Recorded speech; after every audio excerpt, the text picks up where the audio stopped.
The President of the United States, by the way, and this is just my theory, I've had NSA guys, former NSA guys, who said they always referred to the President of the United States as Oz. And I went, Oz? And basically what they were saying was the President of the United States is just a figurehead. I don't care who he is. I'm a former infantry officer. Guns can be very effective in pushing back against the government. That's why you have a Second Amendment, which is really clear. The Second Amendment was designed to allow the citizens to have the ability to resist an armed government. But the way things are going, if you look really carefully at how the local police are armed this day with grenade launchers, MRAPs, which are tanks on tires, sniper rifles, all the equipment they have, financed by the federal government, by the way. If you think you have a local police department, that's just baloney. Most local police departments today are financed, all their equipment's by the federal government, and the FBI consults with them on a regular basis. People, wake up. Do your education. Turn off the damn TV for a while, 150 hours and get focused. The news on TV is the government news. If you look at CNN or Fox, whatever, the people that are doing the analyzing are all former NSA agents, FBI agents. The government's giving me information, the same government that's trying to arrest me if I move my face in the wrong way or have the wrong emotions. Wake up, folks. There's no difference between Google and the government. There's no difference between Facebook and the government. The FBI works with over 1,400 private corporations to collect your information on you. But see, here's the key. Huxley basically said this in a number of interviews, the guy who wrote A Brave New World, and it was about how you'll be distracted by visual entertainment. You'll be watching the football game. You'll be mesmerized by some lip moving on a news program, and you'll just stare at it. And you'll think it's for real, that they're giving you information. But all they want you to do is to be asleep so they can take your money. And if you screw up, and if you become a rebel, that's the point. If you're a rebel of any sort, they're going to get rid of you. And here's the thing. As FBI statistics show, the crime rate in America is basically at an all-time low. Americans are not a criminal society, basically not. So why all this? Again, I think there's a paranoia. I think the people in power fear something's going to happen. There's going to be an economic collapse. They fear that. Like I said, 75,000 stores are predicted to be closing by 2026. You can look around yourself. Malls are closing. Stores are going out of business around the country. Something is wrong. This is not a country that's building up. It's a country that seems to be imploding. We the people says we're the government. That's what I'm saying. That's what federalism is about. We the people are the government, but we tend to think, the guys in Washington, D.C., the people with all the money and the riches and stuff, they're the government. No, you're the government, and the fact that you don't act as the government means you've given up your government. We the people.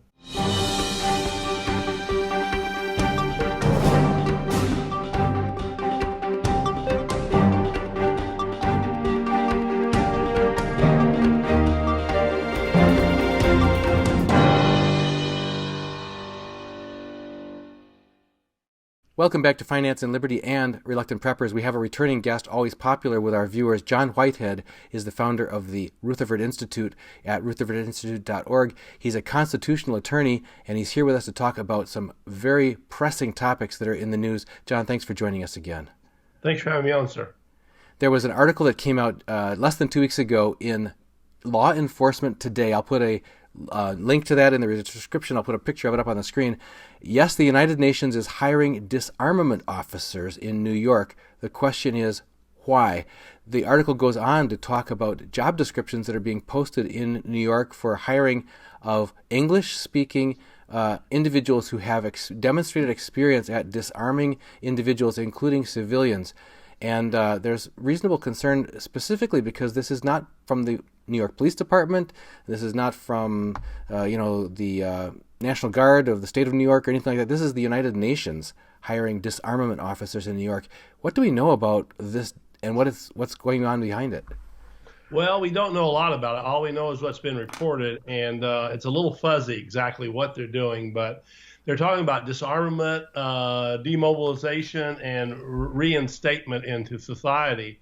And reading it carefully, what it would seem to be saying is these officers will be disarming people, ex-combatants, what they call it, placing them possibly in camps for reintegration into society. In other words, what you might, psychologists might call some way to treat people who have violent tendencies, if that's what they seem to say. So if you put it all together, I mean, it doesn't necessarily say they'll be operating on American soil, but that could happen. We don't know about that. So there are the people out here saying this is all just a big conspiracy theory, but there's a clear order here. And the question is, why are they doing it? It came out the day after Christmas, basically around the same time, all the uproar with the sanctuary cities and places in Virginia.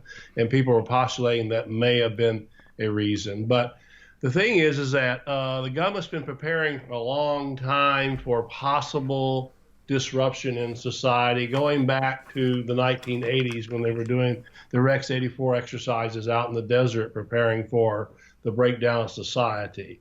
That's been going on a long time. With the Trump administration's new HARPA organization that's coming in, it's called Health Advanced Research Projects Agency. It's going to be studying people's emotions on Google, Fitbit, on all your apps, studying your face to see if you're a possible shooter or you have aggressive tendencies. And he also, William Barr, who's supposedly helping set this agency up, also signed an order in October 2019, not too long ago, with a memorandum to law enforcement agencies to watch for neural behavior activities and to be watching people for possible detention in medical and psychiatric facilities. So there is a movement in the federal government and possibly in the United Nations headed in this direction. I think that just looking at it, there is a paranoia in government. There has been, and I've talked about this before, I think, on your program. A couple years ago when the Pentagon issued their 2030 video, that 5-6 minute video saying that by 2030, the country's going to break down. They're going to have to implement martial law. It's a well-done video. It's on our website. I've written about it. People should go watch it. It's kind of scary. Done by a Hollywood director who remains anonymous. It looked like Steven Spielberg kind of stuff, but it was very well done. But it's predicting that the country's going to break down. And if you look at what's happening they're saying by 2026, 75,000 stores are going to be closing down in this country. The homelessness population. The problem with people using the bathroom in the streets in places like Los Angeles and San Francisco and streets like that, the country is in a terrible mess. And culturally, we're breaking down. Morally, we're breaking down. And the leadership, in my opinion, wants to keep control. And the leadership basically is a well-established, well-financed, rich oligarchy. And that comes out of the Princeton University study that was done not too long ago, where they studied 20 years of laws and stuff passed in Washington, D.C., and they came to the conclusion that we're ruled by money elite of about 585 billionaires. And the President of the United States, by the way, and this is just my theory, I've had NSA guys, former NSA guys, who said they always referred to the President of the United States as Oz. And I went, Oz? And basically what they were saying was the President of the United States is just a figurehead. I don't care who he is or who she is or whatever is up there. So the point is that there are moneyed interests and they want to keep their money. They want to keep their property. They don't want an uprising of any kind. If you go back to 1776, it was the same moneyed elite that was, coming from the British Empire. And, and finally the little people out here in the country rebelled, and they could do that in those times. However, with all this anti-Second Amendment stuff, like the red flag gun laws, which are now in 17 states, where you can go to a psychiatrist, whatever, and say, my next door neighbor, he's kind of nuts. They go take people's guns away. because, again, there's a paranoia about guns in the country. And if you look at the statistics, which is quite amazing, where, a couple hundred people get killed by guns, to 300 people here get killed by guns over a period of time. 1,500 people killed by knives and clubs. So it isn't. There's something about guns. Of course, guns is something you can get together and get very active. You can shoot from a distance. You can become aggressive. I'm a former infantry officer. Guns can be very effective in pushing back against the government. That's why you have a Second Amendment, which is really clear. The Second Amendment was designed to allow the citizens to have the ability to resist an armed government. But the way things are going, if you look really carefully at how the local police are armed this day with grenade launchers, MRAPs, which are tanks on tires, sniper rifles, all the equipment they have, financed by the federal government, by the way. If you think you have a local police department, that's just baloney. Most local police departments today are financed, all their equipment's by the federal government, and the FBI consults with them on a regular basis. So I know that for a fact. So what you're learning in the history books today in school or whatever is a bunch of baloney generally. What's really going on in the country is you have a very strong oligarchic class, and it rolled out Jimmy Carter's mouth about a year and a half ago. He admitted it. We're ruled by oligarchy, a money class. He actually said it. I saw the interview. I mean, a former president saying that. So if what we're seeing today is true, and talking about the United Nations hiring English-speaking disarmament officers, I mean, it's a concern. And it should be raised. And I would think that if the President of the United States was really concerned, he would raise it and say, what exactly how these people are going to be, are they going to be on American soil or whatever? They may not be. But we should know really clearly what in the heck they're going to be doing. But if they're, with all we're seeing today, I mean, it's just, I think, to be honest with you, we're moving into a global government, and we better get ready for it, and we're already in a very strange way. When you go in the store and the products you buy are all from China, and we're supposedly opposed to China, or Taiwan or whatever, I mean, everything we're getting is coming from foreign countries. So what in the world is American anymore? So there's the questions we need to raise as thinking individuals, and all those questions are out there. I mean, when you have the Trump administration setting up an agency to track you on your apps and your Google's watching everything you're doing, so they can get you before you become aggressive. So, and you can't, if you say the wrong word. I mean, when you have the Department of Homeland Security doing threat assessments on homes in America from green to red. If you go back to the Obama administration in 2009, the Obama administration issued 3 basic orders. One was right-wing extremism, left-wing extremism, and Operation Vigilant Eagle, where if you're a returning veteran, you're an extremist. And they use the words extremist and terrorist in those memos interchangeably. And you got the National Defense Authorization Act, and Trump has just signed that up again, which allows the president to say, hey, Dunnigan Kaiser, he's a weirdo. He may be an extremist. They could knock on your door and you disappear. We've had cases like that, by the way. We had a case with a Marine who was treated like that. Right, you recounted that for us last time. Scary stuff. I mean, it's happening in America. And these are called civil commitments. There's 1.5 million occurring in America today where people disappear in the mental hospitals. People, wake up. Do your education. Turn off the damn TV for a while. 150 hours and get focused. The news on TV is the government news. If you look at CNN or Fox or whatever, the people that are doing the analyzing are all former NSA agents, FBI agents. The government's giving me information, the same government that's trying to arrest me if I move my face in the wrong way or have the wrong emotions. Wake up, folks. 2 things I want to follow up on what you just said. One was, folks, if you have a phone with location services enabled on it, disable that. It's of marginal value to you when you're when you're traveling and you search restaurant or something. It will only pop up restaurants that are near to your current location. But I just got an email last week from Google saying, "Here's your 2019 year in review, just for your enjoyment." And it listed every city, every town, every business, every place I had been, all the cities and all the states. Here's where you've been. It showed you on a map. It mapped it out chronologically. It showed me all the businesses, all the parks, all the places we've been recreation. It's like, okay, dang, I didn't realize. I thought I was just giving myself a little bit of a boost there when I was trying to be finding things quicker, but that's off now and it's not coming back on. Who knows if that setting actually makes any difference or if it's still being tracked, but there's no difference between Google and the government. There's no difference between Facebook and the government. The FBI works with over 1,400 private corporations to collect information on you. Over half of the Americans, 50% plus of Americans in the United States now are in a facial recognition database. And every time a crime is committed in your area, you go up on a screen. They watch you. They're trying to figure out, wait a second. That means you're a suspect. What did you do? See, so the Constitution that we have today is just completely eroded. They've thrown it out the window, the Fourth Amendment. Probable cause. And the Fourth Amendment says before the government looks at you, watches you, they should have some evidence of criminality or some real genuine suspicion.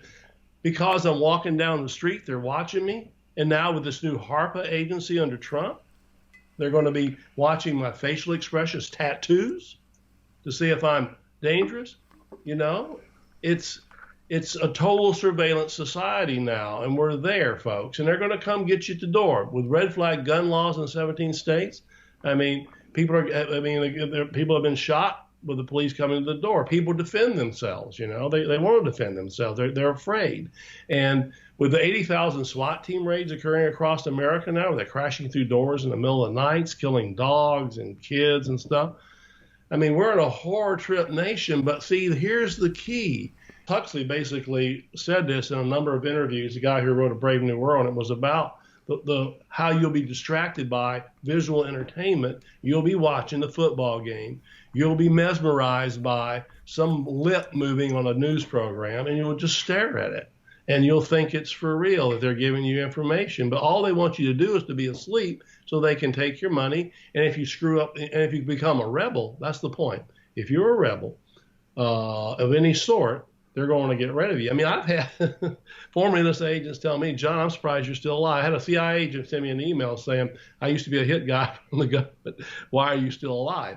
And when it's the way they think in those agencies, you know, it's resistors, and you can be a nonviolent resistor. And the thing I'm warning people against too, you can get all armed, you can get all your guns today, and again have sanctuary cities, but if the climate changes and one person goes banana in one of those sanctuary cities with a gun, they're going to come down, folks. Watch out. The other thing that you touched on in that recent part was you talked about the mainstream media being just a branch, and also Google and these other of just being a branch of the government, in a sense that they're all marching to the same sheet of music. That's why independent media, such as our channel and others that are actually bringing people like you on, are so important. So people remember, like, share, promote this, and support us at patreon.com/reluctantpreppers in order to keep independent media viable. That's the key. They don't want you to think. Thinking is really hard for most people today. They look at you like everything's a conspiracy theory now. You know, what's a conspiracy theory, I say, is people who disagree with the government. If you question things today that's not on the mainstream media, they look at you like, okay, you're kind of nuts, and then they move on, you know. But again, and this is the key, some of the newspapers like New York Times, Washington Post, they'll run some good articles on these issues, but people are not reading them. You know, and if you go to our website at rutherford.org, you'll see the commentaries we put out. I mean, they're heavily footnoted. They're credible sources. It's there, folks. Education precedes action. Get up off your butts, I'm telling people. Get active, because it won't be. If you have kids today, whoa. In the schools now, in the schools, kids coming out of the schools I talk to, they have no clue what's going on. They don't read the Declaration of Independence anymore. They don't know the Bill of Rights, the Constitution. What are they teaching them? Political correctness? That to say a wrong word, you should be arrested and thrown in jail? You're kidding me. Orwell's already rolled over his grave 1,000 times. And the other thing that our guest Rick Rule reminded me is that even if you are subscribed to our channel, folks, our YouTube channel could get turned off just like that. So make sure you go to our website, reluctantpreppers.com, scroll down on the left, and join our email list. That way we can stay connected. If you don't want to do it that way, just email me at reluctantpreppers@gmail.com, and I'll get you on the list. The other thing I wanted to talk to you about was your article that you just wrote about Come Home America, Stop Policing the Globe and Put an End to Wars Without End. You've talked about what's happening on domestically here, but you made a powerful point in that article that it's not just domestically that our overreach by our government and the militarization of our what's being spent of our money is happening, but all over the world in many different countries. We've heard this before from such as Ron Paul, George McGovern, and others, but what's your take on how far flung an overreach is of the Americans' money has been spent and what we're dissipating our influence in the world?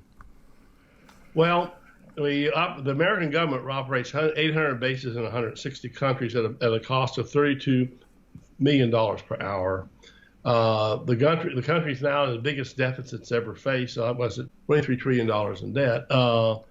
and we're still spending the money. The Pentagon spends more money on war and bases than all 50 states spend on health, education, welfare, and safety. Okay, people are starving today. They can't get work. The economy is collapsing in this country. Like I say, stores are going out of business and all this and that. But much of the money is going in the hands of contractors. And just my study of history would indicate that where we're headed down the Roman Empire. I would call it a hole. And the Roman Empire did not retract what was going in. They spread around the globe and they collapsed. The British Empire did just the opposite. They retracted, withdrew to England, and survived. But the way things are going today, if you look at some of the bases around the world, again, you're talking to a former officer. I have a great empathy for people out there who stand up and fight for our country. However, what I'm seeing with people operating in this country in the military who are sitting in an office for a couple of years and they get full college education, all the benefits they're getting that the average citizen can't get, who work their butt off to pay all these taxes. It's to the point now where we're having, again, these greedy people with money sucking us dry, and the contractors are doing that. When I have people returning back from Iraq, and again, former officers who sat down and come to see me in my office and talk to me about it, saying that they saw cash being handed out to people, maybe ISIS, people like Afghanistan, American cash. I had one guy said he got out of the military. This was an Air Force pilot. He said one day he was being driven in a Jeep by his assistant, and he said he went around the field, and it was an opium field. It was being guarded by the American military. He said he saw all these things that contradicted everything he believed, and he said, I couldn't do it anymore. And it's corrupt. There's no oversight. With every president coming in, they get down and lick the boots of whoever's running the military-industrial complex, which, again, to go back to General Eisenhower, who said, don't do it. It'll, number one, destroy the economy, and it'll destroy your freedoms. And we're going to see that. And, again, if we could get some control over it, but again, I don't think we can, because there's so much money involved. The people in Washington, D.C., and you're talking to a civil rights attorney that has sued in and out of Washington, D.C. for 40 years. It's the most corrupt city in the world. I mean, people go into government and come out billionaires, speaking on Wall Street, doing this and doing that. They spend 3 days a week, the representatives, many times making phone calls in phone banks to raise more money for the next. And I've had people, too, I've worked with, journalists that have gone to work for congressmen. And I had one call me who had actually worked for Time Magazine. He said, it's worse than you think, John. He said, it's worse than you think. It's all about money up here in Washington, D.C. Do they care about us? No. And the reason they don't care about us is that we're suckers. We don't get involved in government. We think going to the poll and voting, for one, we got two choices. They give us a Republican or a Democrat, and that is it. And we've been taking that for hundreds of years. Why can't I have 10 choices for president? Valid choices. I don't get that choice. I got to vote for a jackass or an elephant. It doesn't make sense.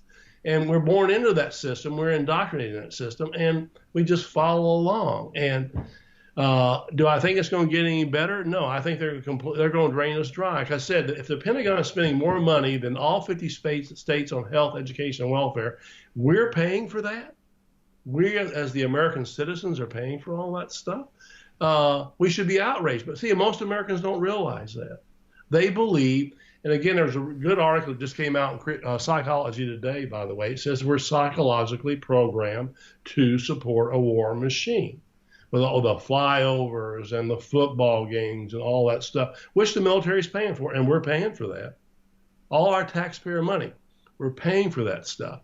And we've been disconnected. We are not an educated society, no. I mean, I think that countries like China and Russia, Putin, they just smile. They think, well, eventually the idiots are going to collapse.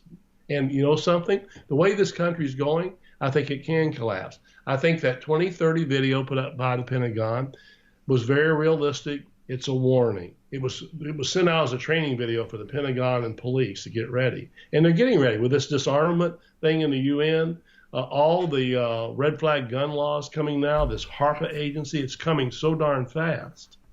And They don't respect the Constitution, no. We've got questions about that. I want to circle before we leave this topic about, you mentioned Virginia in passing. Can you bring us up to date in the last month since we spoke with you last? Has there been any movement forward and clarity on what's going to happen in the state of Virginia? What was the original uprising? What it's about? The uprising is about because they were going, limit how many handguns you buy, ammo, and all that stuff. And now the latest thing is that, and again, at the state capitol, you can't carry a gun into the state capitol. Again, it's part of this so-called anti-gun movement. Again, society's been educated into it. I mean, I talk to people today, if you mention the word bullet, they kind of shrink away from you like, whoa. Believe it or not, when I was in high school, we went to the shooting range. We learned how to shoot a weapon, how to get prepared, and stuff like that. You can't do that today. I mean, they've got kids completely indoctrinated into the idea that guns are evil. But here's the point. Is what the police officer is carrying, that assault rifle, that grenade, is that considered evil? No, that's considered good. And you go down the list. But if an ordinary citizen wants to have something, they're considered evil. And here's the thing. As FBI statistics show, the crime rate in America is basically at an all-time low. Americans are not a criminal society, basically not. So why all this? Again, I think there's a paranoia. I think the people in power fear something's going to happen. There's going to be an economic collapse. They fear that. Like I said, 75,000 stores are predicted to be closing by 2026. You can look around yourself. Malls are closing. I mean, stores are going out of business around the country. Something is wrong. This is not a country that's building up. It's a country that seems to be imploding. And one reason we're imploding is all the money we spend on. Listen, the U.S. military operates 170 golf courses around the world. Do I want to pay for that? Sorry, I don't want to pay for that. I mean, Trump would like it. He'd enjoy going around playing it. Again, we pay for his airplane trips to play golf. So I object to that. So this this populist uprising in Virginia, where we have many groups forming, reforming militias or talking about how they can reclaim their rights. What's happening on the ground in the populist side of this? Again, it's where it was, 3 or 4 weeks ago, basically. I think that, again, I think it's a good movement. What it says is we can do it. We can get together as a group. And they're saying they're not being violent. As long as they stay nonviolent, there's two things. John Lennon said it best, the former Beatle. He said the one thing the government cannot handle is humor and nonviolence. They don't like that. They want you to be violent. Because once you bang the gun, they're going to bang a number of people back. And everybody's going to be hyped. And they're going, again, 80,000 SWAT team raids are occurring across America. 80% from mere warrant service, where a policeman used to show up and just knock on your door. So, like I said, the thing that we have to deal with today is a paranoia in the ruling elite, and number two is getting the populace from being so distracted. I think the sanctuary movement is a really good sign. It's a sign that you can make and the fact that local police chiefs are working with them is another very good sign. We have some questions from viewers. We'd like to go your way. We've only got about 5 minutes left. One person from Retard says, why is the UN allowed to place facilities and store weapons in this country for the purpose of subduing American citizens? Who gave permission for this? Listen, the United Nations is run out of New York, okay? If they're doing it in their facility and their property or whatever, if it's considered their property, which it is, there's not a lot you can do about it. If they expand out on American soil, in my opinion, it violates the Second Amendment, sure. And I think with the fact that the law enforcement today has put out that article on what's happening, the disarmament officers, is good. We need to know about that. It needs to be watched very, very carefully. If you have foreign agents like from the United States going into American soil, and that can actually be documented, of course, we'd want to fight back. And I'm sure there'll be some local police chiefs that would resist that as well.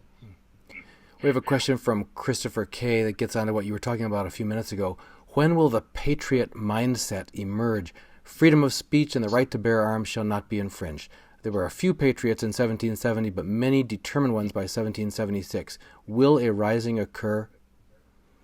It could happen, but again, people are going to have to get focused. They're going to have to spend time down at their city council meeting. That's where to do it. Again, the one thing the federal government doesn't want is local activity. They want to control everything from Washington, D.C. That's why the sanctuary movement to them is dangerous. Any kind of local action where, if listen, SWAT team raids occurring in your area, most of them are totally unnecessary. Ban them, except where they can prove there's an exigent circumstance.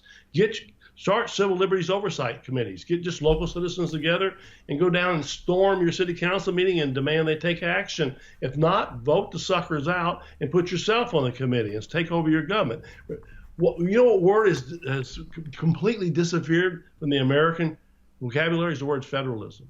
That's what the government was set up. Federalism means local governments actually serve best. They govern best, from your city to your city council to your state governments and up to the federal government.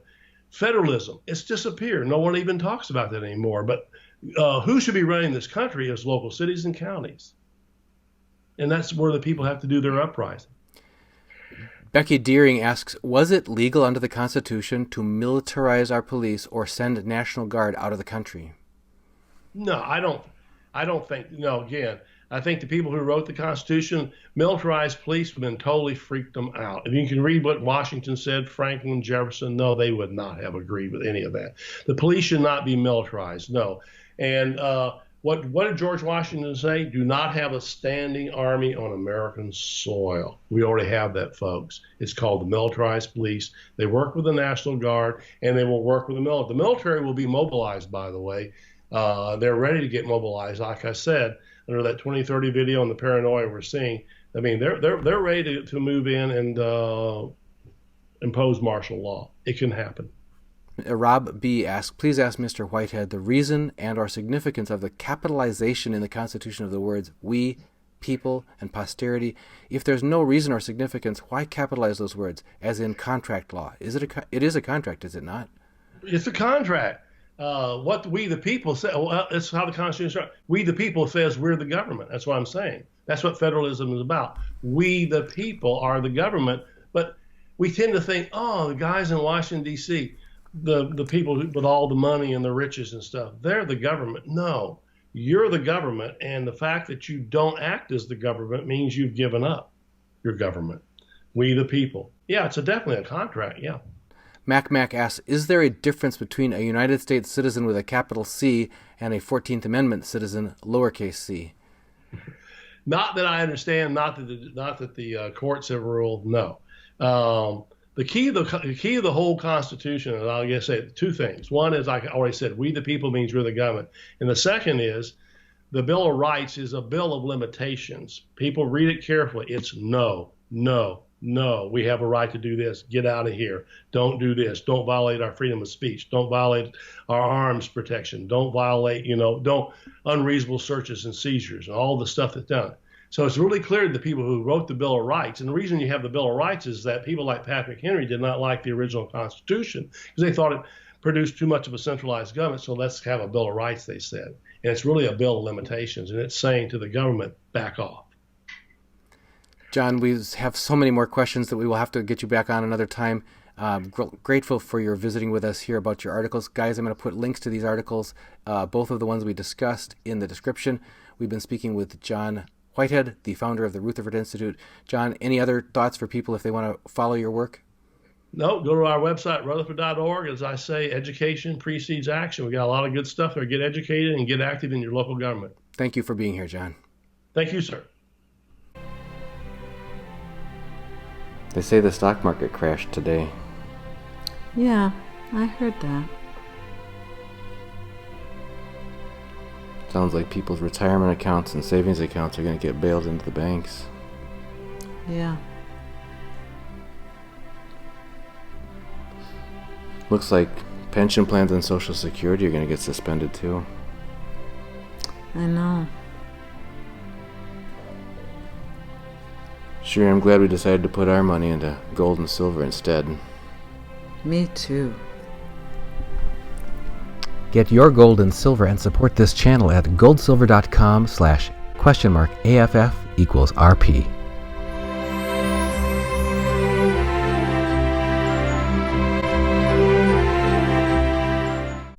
Reluctant Preppers provides educational awareness and commentary only. Opinions expressed do not constitute personalized financial advice. Viewers are encouraged to do their own research and seek qualified personal financial consultation before making investment decisions.